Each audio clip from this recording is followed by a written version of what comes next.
Hello dear students, हम measure of central tendency को discuss कर रहे थे, मेजर ऑफ डिस्पर्सन को डिस्कस कर रहे थे, उसी को हम आगे बढ़ाते हैं। हमने स्टैंडर्ड डेविएशन निकालना सीखा। उसके बाद स्टैंडर्ड डेविएशन का ही एक और रिलेटेड मेथड है variance. Variance is another major of dispersion. Variance dispersion का एक और मेजर है जिसकी सहायता से हम डिस्पर्सन को मापते हैं। The term variance first use by R.A. Fisher in 1918। R.A. Fisher के द्वारा इसको 1918 में यूज़ किया गया। Variance is square of standard deviation. ये स्टैंडर्ड डेविएशन का स्क्वायर है, तो हम वेरिएंस लिख सकते हैं standard deviation square, that is sigma square हमारा होगा। वेरिएंस का फार्मूला क्या होगा? Summation F X minus X square divide by N, ये हमारा एक्चुअल मीन होगा जब हम एक्चुअल मीन से डेविएशन लेते हैं। जब हम अज्यूम्ड मीन से डेविएशन लेंगे, summation f d x square divide by n minus summation f d x divide by n का होल स्क्वायर। और जब हम स्टेप डेविएशन से करते हैं, summation f d x square dash divide by n minus summation f d x dash divide by n whole square into i square. I हमारा class interval है, तो इस प्रकार से होगा। देखते हैं क्वेश्चन कैसे हम इसको करेंगे। Calculate the variance from the following data given below. Following data से हमें वेरिएंस निकालना है, वो हमें पूछा गया है। वेजेस दी है, वेजेस दी गई है 0 to 10, 10 to 20, 20 to 30, 30 to 40, 40 to 50। Respective frequency दी है 2, 7, 10, 5 एंड 3। तो देखते हैं हम इसको कैसे करेंगे। सबसे पहले हमने वेजेस को लिखा 0 से 10, 10 से 20, 20 से 30, 30 से 40, 40 से 50। फिर हमने इनकी मिड वैल्यू निकाली। 0 + 10 divide by 2 5, 10 + 20 divide by 2 15, 20 + 30 divide by 2 25, 30 + 40 divide by 2 35, 40 + 50 divide by 2 45। फिर हम dx निकालेंगे। dx निकालने के लिए हमने a लिया है 25, तो 5 - 25 हमारा आ गया -20। 15 - 25 -10, 25 - 25 0, 35 - 25 10, 45 - 25 20 हमारा आ गया। फिर हम निकालेंगे dx डैश से, dx से हम dx डैश निकालेंगे, तो dx डिवाइड बाय i है हमारा 10, -20 divide by 10 -2, -10 divide by 10 -1, 0 divide by 10 0, 10 divide by 10 1, 20 divide by 10 2। तो ये हमारा dx डैश आ गया। फिर हम रिस्पेक्टिव फ्रीक्वेंसी लिखेंगे 2, 7, 10, 5, 3। फिर हम dx डैश को रिस्पेक्टिव फ्रीक्वेंसी से मल्टीप्लाई करेंगे, हमारा f dx डैश आ जाएगा। -2 × 2 -4, -1 × 7 -7, 0 × 10 0, 1 × 5 5, 2 × 3 6। फिर हम इसका टोटल करेंगे तो summation f d x dash आ जाएगा हमारा 0। फिर हम f d x dash square निकालेंगे, तो हम एफ डी एक्स डैश को डी एक्स डैश से मल्टीप्लाई कर देंगे। -4 × -2 + 8, -7 × 1 7, 0 × 0 0, 5 × 1 5, 6 × 2 12। फिर हम summation f d x dash square निकालेंगे। 8 + 7 + 0 + 5 + 12, तो ये आ जाएगा हमारा 32। फिर हम इसको वेरिएंस के फार्मूले में फीड करेंगे।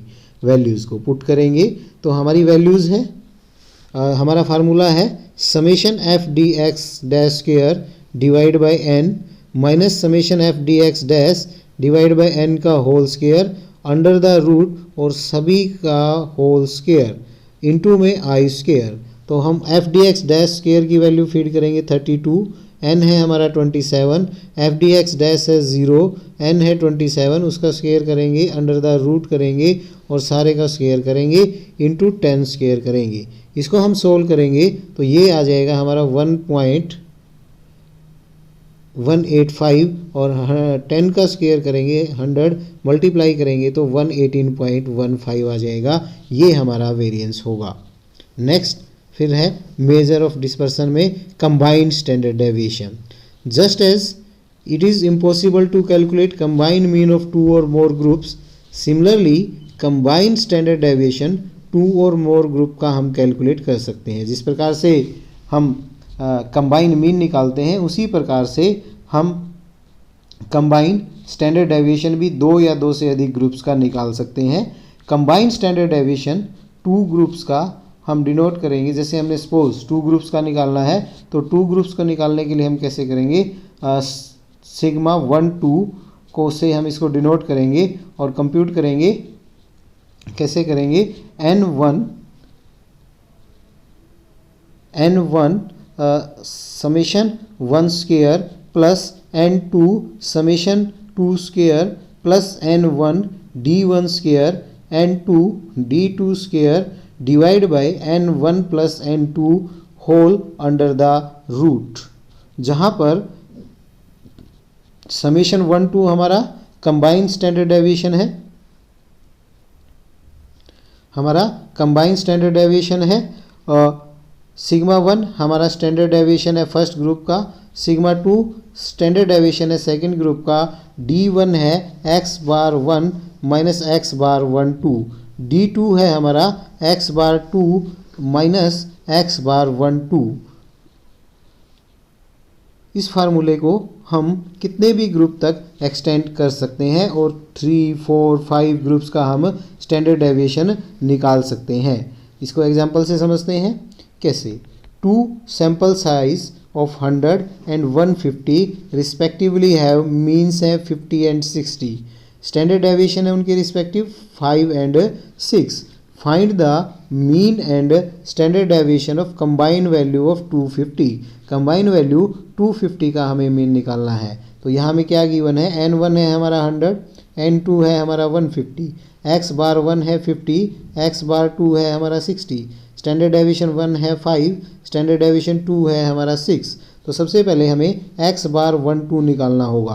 तो x बार 1 2 का फार्मूला है x bar 1 into n1 plus x bar 2 n2 divide by n1 plus n2। फिर हम इनकी रिस्पेक्टिव वैल्यूज़ को इसमें फिट कर देंगे, पुट कर देंगे। x बार 1 है हमारा 50, n1 है 100, x बार 2 है हमारा 60 और n2 है 150 डिवाइड बाय n1 हमारा 100 n प्लस n2 150। इसको सोल्व करेंगे तो 5000 प्लस 9000 डिवाइड बाय 250, तो हमारा कंबाइंड मीन आ जाएगा 56। फिर हम d1 निकालेंगे, x bar 1 minus x bar 1 2, x bar 1 है हमारा 50 माइनस x बार 1 2 हमारा 56, तो ये आ जाएगा -6 सॉरी। फिर d2 निकालेंगे, x bar 2 minus x bar 1 2, x bar 2 है हमारा 60, x बार 1 2 है 56, तो हमारा d2 आ जाएगा 4। फिर हम इस वैल्यू को स्टैंडर्ड डेविएशन के फार्मूले में फीड करेंगे, कंबाइंड स्टैंडर्ड डेविएशन के फार्मूले में, जो हमारा इस प्रकार से है n1 standard deviation 1 square plus n2 standard deviation 2 square plus n1 standard deviation 1 square n2 plus d2 square divide by n1 plus n2 whole under the root. तो फिर हम इनकी वैल्यूज़ को पुट कर देंगे, 100 plus into 25 plus 150 into 36 plus 100 into 36 plus 150 into 16 divide by 100 plus 150 whole under the root. तो इसको हम सोल्व करेंगे 2500 plus 5400 plus 3600 plus 2400 divide by 250 under the root. तो ये आ जाएगा 13,900 divide by 250 under the root. Solve करेंगे तो ये आ जाएगा हमारा 7.46। ये हमारा सभी आइटम्स का टोटल 250 आइटम्स का कंबाइंड स्टैंडर्ड डेविएशन होगा। फिर है मैथमेटिकल प्रॉपर्टी स्टैंडर्ड डेविएशन की क्या है। Standard deviation of first n natural number, अगर हमें फर्स्ट एन नेचुरल नंबर का स्टैंडर्ड डेविएशन निकालना है तो वो हम इस फार्मूले से निकाल सकते हैं। जो फार्मूला दिया है, standard deviation is equal to 1/12 into n square minus n under the root. For example standard deviation हमें फर्स्ट 5 नेचुरल नंबर्स का निकालना है, तो कैसे करेंगे। Standard deviation is equal to 1/12 5 square minus 1 whole under the root. तो 5 into 5 25 minus 1 24 divide by 12 under the root 2 under the root. तो ये हमारा सोल्व करेंगे आ जाएगा 1.414। The combined standard deviation of 2 और more group can be found by using the formula. जो अभी हमें कंबाइंड स्टैंडर्ड डेविएशन का फार्मूला किया है उसी से हम कंबाइंड स्टैंडर्ड डेविएशन निकाल सकते हैं 2 या 2 से अधिक ग्रुप्स का भी। जैसे 2 ग्रुप का बताया है तो स्टैंडर्ड डेविएशन 1-2 ग्रुप का कैसे होगा, n1 standard deviation 1 square plus n2 standard deviation 2 square plus n1 d1 square plus n2 d2 square divide by n1 plus n2 whole under the root, where d1 x bar 1 minus x bar 1 2 है, d2 है हमारा x bar 2 minus x bar 1 2 है। तो इस प्रकार से हम इस फार्मूले को एक्सटेंड भी कर सकते हैं 3, 4, 5 मोर ग्रुप्स में भी। If a constant amount of A is given, A is added, अगर एक कोई कांस्टेंट अमाउंट ए ऐड कर दी जाए या सब्ट्रैक्ट कर दी जाए from each item of a series, the standard deviation remain unaffected. तो स्टैंडर्ड डेविएशन पे कोई इफेक्ट नहीं पड़ता। तो इसको हम दूसरे वर्ड्स में कह सकते हैं standard deviation is independent, standard deviation is independent of change of origin. तो ओरिजिन को चेंज करने से स्टैंडर्ड डेविएशन पर कोई फर्क नहीं पड़ता है। नेक्स्ट है, if each item of a series is multiplied और divided by a constant a, then standard deviation is affected. यहाँ पर क्या वर्ड यूज़ किया है, अफेक्टेड, उसमें तो क्या था अनअफेक्टेड। तो स्केल का ओरिजिन के चेंज का तो कोई इफेक्ट नहीं था, लेकिन स्केल के चेंज का उसके ऊपर अफेक्ट पड़ता है। तो सेम अमाउंट से हमारा स्टैंडर्ड डेविएशन भी उसमें डिफेक्ट आ जाता है, अफेक्ट होता है। तो standard deviation is not independent of change of scale. तो चेंज ऑफ स्केल का से वो इंडिपेंडेंट नहीं है, चेंज ऑफ स्केल का उसके ऊपर इम्पैक्ट पड़ता है। नेक्स्ट है, the standard deviation has the following relation to the quartile deviation and the mean deviation. Quartile deviation और मीन डेविएशन का उसका क्या संबंध है स्टैंडर्ड डेविएशन का, जबकि हमारा डिस्ट्रीब्यूशन नॉर्मल हो, सिमेट्रिकल हो। तो क्वार्टाइल डेविएशन 2/3 स्टैंडर्ड डेविएशन का होता है जब हमारा डिस्ट्रीब्यूशन नॉर्मल हो। मीन डेविएशन 4/5 स्टैंडर्ड डेविएशन के इक्वल टू होता है। तो इसको हम अनदर वे में कह सकते हैं, quartile deviation ratio mean deviation ratio standard deviation हमारा 10:12:15 होता है। फिर है हमारा coefficient of variation. Coefficient of variation is another important relative major of dispersion. ये रिलेटिव मेजर है डिस्पर्सन का और बहुत ही इम्पोर्टेंट है, सबसे ज़्यादा इसका यूज़ किया जाता है प्रैक्टिकल लाइफ में। ये डेवलप किया गया था कार्ल पियर्सन के द्वारा और वाइडली यूज़ किया जाता है कंपेयरिंग द वेरिएबिलिटी ऑफ 2 और मोर सीरीज। 2 या 2 से अधिक सीरीज़ को वेरिएबिलिटी को मेज़र करने के लिए इसका बहुत ज़्यादा प्रयोग किया जाता है। Coefficient of variation is denoted by CV। इसको हम CV से डिनोट करते हैं। तो कोफिशिएंट ऑफ वेरिएशन हमारा क्या होता है, कोफिशिएंट ऑफ वेरिएशन हमारा, जैसे हमने कोफिशिएंट ऑफ स्टैंडर्ड डेविएशन निकाला था वो हमने फ्रैक्शन में निकाला था, जस्ट उसको हमें 100 से मल्टीप्लाई करना है, हमें जस्ट इसको परसेंटेज में निकालना है, सिर्फ इतना ही इसमें फ़र्क है हमारा। जो हमारा कोफिशेंट ऑफ स्टैंडर्ड डेविएशन था वो हमारा फ्रैक्शन में था, हम उसको 100 से मल्टीप्लाई कर देंगे। जब वो हमारा परसेंटेज में आएगा तो वो हमारा कोफिशेंट ऑफ वेरिएशन कहलाता है। कैसे, इसमें क्या क्या स्टेप हमें फॉलो करने होंगे। सबसे पहले कैलकुलेट एक्स बार, हमें मीन निकालना होगा। कैलकुलेट स्टैंडर्ड डेविएशन, हम स्टैंडर्ड डेविएशन को निकालेंगे। Put the value of mean and standard deviation in the formula, ये जो हमारा फार्मूला दिया है कोफिशेंट ऑफ वेरिएशन का, standard deviation divide by x bar into 100, इसमें इस वैल्यू को फीड कर देंगे तो ये हमारा कोफिशेंट ऑफ वेरिएशन CV निकल आएगा। सबसे इंपॉर्टेंट पार्ट कि इसका यूज़ कहाँ पर होता है। CV is use, coefficient of variation is use to compare the variability, homogeneity, stability, consistency and uniformity of 2 और मोर सीरीज। गिवन 2 और मोर सीरीज़ की वेरिएबिलिटी को मेज़र करने के लिए, उनकी कंसिस्टेंसी को मेज़र करने के लिए, उनकी यूनिफॉर्मिटी को, होमोजेनिटी को, स्टेबिलिटी को मेज़र करने के लिए इसका प्रयोग किया जाता है। The series having the less value of coefficient of variation is consider more consistent.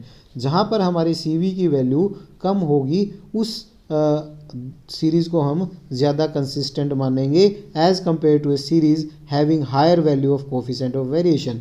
जिस सीरीज़ की कोफिशेंट ऑफ वेरिएशन की वैल्यू ज़्यादा होगी वो कम वेरिएबल होगी, दैट इज़ नॉट कंसिस्टेंट। जिसकी वेरिएबिलिटी कम है, that is value of CV कम है, वो ज़्यादा कंसिस्टेंट होगी। That's all for today, thank you very much.